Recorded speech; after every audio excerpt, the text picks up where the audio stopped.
Just, just now, already, yet, ever, ever, ever. নেভারও কিন্তু হবে। এই নেভার অ্যাকচুয়ালি কি বলো তো, আর নট প্লাস ইভার ইকুয়াল কিন্তু নেভার হয়, মানে নট প্লাস ইভার কিন্তু নেভার হয়। তাহলে আমরা কোন কোন শব্দ ইউজ করলাম? Just, just now, already, yet, ever, recently. Recently, recently শব্দটাও এখানে যোগ হবে, রিসেন্টলিও থাকবে। ঠিক আছে? আচ্ছা, তাহলে কি হলো? আবার বলো আমার সাথে। জাস্ট, আমার সাথে সাথে বলো, আমার সাথে বলো। Just, just now, already, yet, ever, never, recently, lately, lately. আচ্ছা, এই শব্দগুলো থাকলে কি হবে? সেটা প্রেজেন্ট পারফেক্ট টেন্সের স্ট্রাকচার আমরা ফলো করব। প্রেজেন্ট পারফেক্ট টেন্সের স্ট্রাকচার কি? সাবজেক্ট প্লাস হ্যাভ অথবা হ্যাজ প্লাস ভি3। এই ভার্বের নাম কি? এই ভার্বের নাম কি? Have verb. অর্থাৎ হ্যাভ, হ্যাজ, হ্যাড, এরা কি হ্যাভ ভার্ব। তাহলে প্রেজেন্ট পারফেক্ট টেন্স আমরা কখন আইডেন্টিফিকেশন করব? কখন হবে?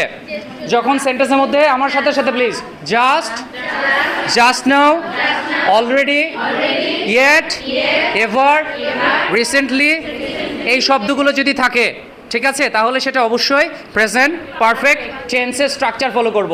এখন আমার সাথে আবার বলো, প্রেজেন্ট পারফেক্টের স্ট্রাকচার কি? সাবজেক্ট হ্যাভ হ্যাজ প্লাস ভি3, রাইট আর রং? এখন তোমরা একটা কথা বলো যে ইয়েট শব্দটা, ইয়েট যে ইয়েট দিছো না, এই ইয়েট শব্দটা কি? এই ইয়েট শব্দটা অবশ্যই প্রেজেন্ট পারফেক্ট, যেটা আমরা প্রশ্ন সলভ করছিলাম। কিন্তু এখানে একটা ব্যাপার আছে, ইয়েট কিন্তু negative.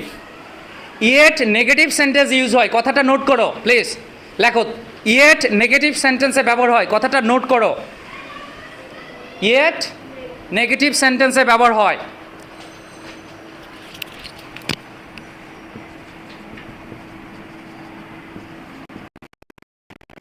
Yet negative sentence use হয়। এবং এখানে আরেকটা ব্যাপার আছে। ব্যাপার কি জানো? এই যে তিনটে লিখছি, একটা হচ্ছে জাস্ট, একটা হচ্ছে এভার, আর একটা হচ্ছে অলরেডি।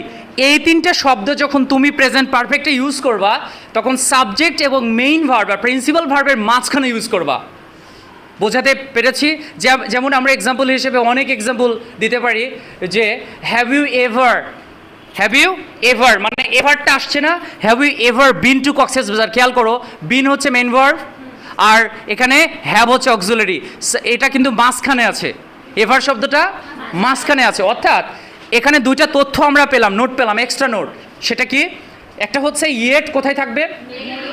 ইয়েট নেগেটিভ সেন্টেন্সে থাকবে, ইয়েট নেগেটিভ সেন্টেন্সে থাকবে।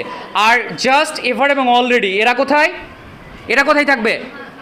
এরা কোথায় থাকবে? এরা থাকবে হচ্ছে প্রেজেন্ট পারফেক্ট টেন্সের ক্ষেত্রে সাবজেক্ট এবং প্রিন্সিপাল ভার্বের মাঝখানে। অর্থাৎ যে ফাইনাইট ভার্বটা আপনি ইউজ করবেন, যে ফাইনাইট ভার্বটা ইউজ করবেন, ওই ফাইনাইট ভার্ব এবং সাবজেক্টের মাঝখানে থাকবে। এই ব্যাপারে আমরা এক্সাম্পল যদি দিতে যাই, চলেন এইবার আমরা সলভ করি। দেখেন প্রথম সেন্টেন্সটা দেখেন, her mother dash what to do yet. তাহলে হার, এখানে আপনারা বলেন কোনটা উত্তর হবে? ইয়েট আছে না নেগেটিভ খুঁজেন, কোনটা? কি? হ্যাজ নট ডিসাইডেড, মানে শেষেরটা হবে, রাইট আর রং? শেষেরটা হবে, হ্যাজ নট ডিসাইডেড। ওকে, তারপরে দেখেন দোজ কার্ডস, কি হবে বলেন তো? দোজ কার্ডস কোনটা হবে? Just has. ভালোভাবে বুঝেন, কোনটা হবে বলেন? আচ্ছা বলেন, জাস্ট কোন টেন্স? আমার সাথে কথা বলেন। প্রেজেন্ট পারফেক্ট, শুধু পারফেক্ট বলবেন না, প্রেজেন্ট পারফেক্ট। তাহলে হ্যাজ, জাস্ট যদি প্রেজেন্ট পারফেক্ট টেন্সের স্ট্রাকচার ফলো করে, প্রেজেন্ট পারফেক্টের স্ট্রাকচার কি? Have has plus ভি3।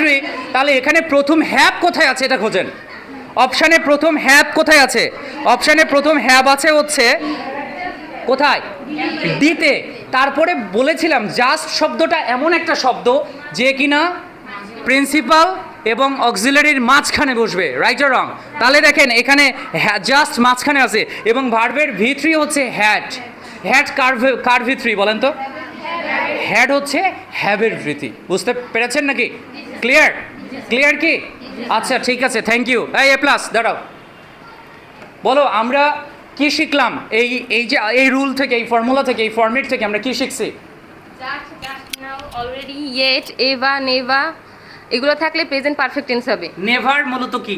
Not plus ever. Not plus ever, never. তার মানে নেভারও যা, এভারও অ্যাকচুয়ালি তাই right or wrong Right. Yet কি ধরনের সেন্টেন্স নেগেটিভ নেগেটিভ অর্থ দেয় জি, অর্থাৎ স্যার। নেগেটিভ সেন্টেন্সে ইয়েটের Yet ব্যবহার ব্যবহার হয় হয়। আচ্ছা এই যে জাস্ট এভার এবং অলরেডি এই জিনিসটা কোথায় ইউজ করবো আমরা প্রেজেন্ট পারফেক্ট টেন্সে অক্সিলারি ভার্ব এবং প্রিন্সিপাল ভার্বের মাঝখানে। Yes thank you sit down হাততালি দাও ওর জন্য আচ্ছা ঠিক আছে তাহলে আমরা নেক্সট সলভ করি আমরা পরেরটা সলভ করি পরে আছে কোনটা নাম্বার বলো 18 নাম্বার তাহলে 18 নাম্বার কোনটা হওয়া উচিত তোমরা বলো কোনটা হবে বি নাম্বার হবে না have you ever been to Cox's Bazar আচ্ছা দেখো হ্যাভ হচ্ছে auxiliary you subject ever ever আসছে কোত্থেকে প্রেজেন্ট পারফেক্ট হবে তাই এভার আসছে বিনটা কি বলো তো বিনটা হচ্ছে বিভার্বের কি বিনটা হচ্ছে বিভার্বের V3 তার মানে এখানে একটা V3 লাগতো প্রেজেন্ট পারফেক্ট টেন্স হিসেবে হ্যাভ হ্যাজ এর পরে একটা V3 লাগবে সেটা কিন্তু এখানে ওই বিনটা হচ্ছে V3 ওইটা ছাড়া বাকিগুলো দেখো কোনোটাই পারফেক্ট নেই সবগুলোরই ঝামেলা আছে কোথায় টু দিয়েছে কোথায় টু বি দিয়েছে ইটসেট্রা দিয়েছে তার মানে have you ever been to Cox's Bazar এইখানে হচ্ছে এটা আমরা সলভ করলাম এরপরে চলো 19 নাম্বার সলভ করো ইভার আছে এখানে কি হবে বলো have you ever been to London হবে okay fine choose the correct one এখানে কি হবে এটা বলো এখানে কোনটা হবে হাউ লং ঠিক আছে how long have you been learning English আমার প্রশ্ন হচ্ছে ওখানে লার্নিং কেন হয়েছে এই, তুমি বলো হ্যালো ওখানে লার্নিং কেন হয়েছে কোশ্চেনটাকে ভালো করে মন দিয়ে দেখো লার্নিং কেন হয়েছে বলো হ্যাঁ এটা উত্তর হবে কিন্তু ওখানে লার্নিং কেন হবে বলো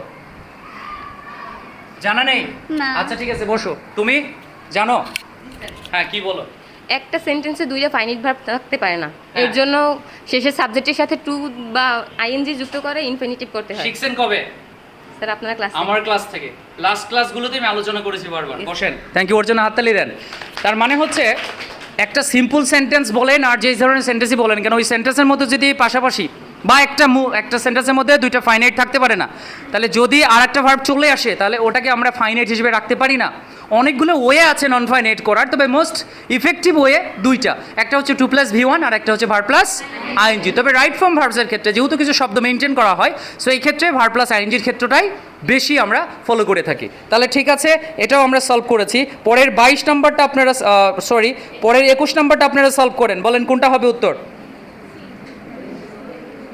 কোনটা হবে এভরিথিং ইজ গোয়িং ওয়েল সব কিছুই ভালো চলছে we dash any problem so far কোনটা হওয়া উচিত প্রথম কথা আপনার অক্সিলারির সাথে নট থাকুক আর যাই থাকুক সে অক্সিলারি কোন অক্সিলারি হবে নিশ্চয় হ্যাভ হ্যাজ থাকবে right or wrong have verb থাকবে তাহলে হ্যাভেন্ট কোথায় আছে এটা দেখেন সি নাম্বার তাহলে ওইটাই হবে এখন এখানে একটা বিষয় আছে এখানে একটা ব্যাপার হচ্ছে হ্যাভেন্ট হ্যাড হলো না কেন রাইট অর রং ঠিক আছে এখানে হ্যাভেন্ট কি হওয়ার কথা ছিল হ্যাভেন্ট হ্যাড হওয়ার কথা ছিল কেন কারণ হ্যাভ ভার্বের পরে V3 হবে এখানে যে কোশ্চেনটা COUA ইউনিট 15-16তে ছিল কোশ্চেনটা বেসিক্যালি ভুল ছিল ঠিক আছে যেহেতু কোশ্চেনটা কপি করে আনা সো এটা শেখানোর জন্য রাখা হয়েছে যে ওখানে হ্যাড হবে ওখানে কিন্তু হ্যাড হবে তার মানে উই হ্যাভেন্ট হ্যাভ হবে না হ্যাড হবে এখন কোশ্চেন কর্তারা যদি ভুল করে ফেলে এটা আমাদের দায়বদ্ধতা নয় বুঝতে হবে ওকে ফাইন তাহলে এবার নেক্সটের দিকে যাই আপনারা পেজ উল্টা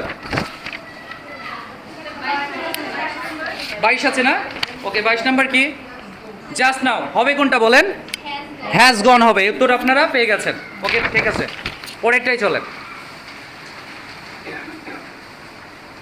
আচ্ছা এখন দেখেন আমরা নেক্সট ক্লাস কি নিয়ে করতেছি আমরা নেক্সট কি নিয়ে আলাপ করব এখানে দেব ভালো হয় মনে হয় হ্যাঁ ওকে আমরা নেক্সট যে বিষয়টি আলাপ করব সেটা হচ্ছে আপনারা প্রথমে আগে সলভ করেন 23 নাম্বার কি উত্তর হবে আপনারা বলেন